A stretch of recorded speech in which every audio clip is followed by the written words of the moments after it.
task force will vote on whether to ban parking at Laniakea Beach, and the State Department of Transportation indicates it will follow the group's lead.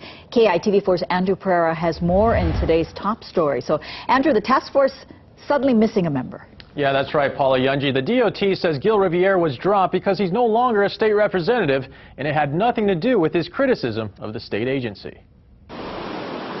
The country is still country, but North Shore residents still have to deal with their own version of crosstown traffic. It's gridlock at Laniakea Beach. A friend of mine lives up in Pupukea, told me it took him almost 2 hours to get from where Foodland is all the way towards Haleiwa. There was so much traffic.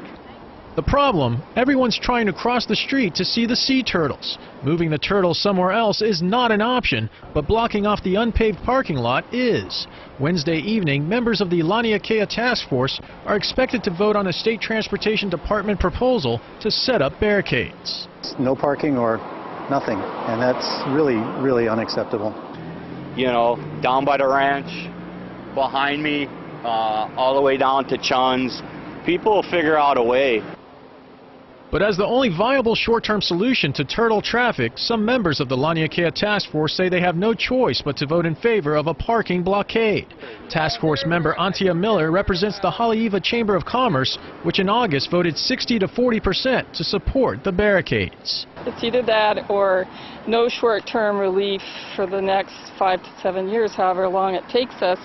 Complicating matters is a recent decision to drop Gil Riviere as a member of the Laniakea Task Force. The DOT said it made the move because Riviere is no longer an elected official. But even the man replacing him on the task force does not agree with the decision.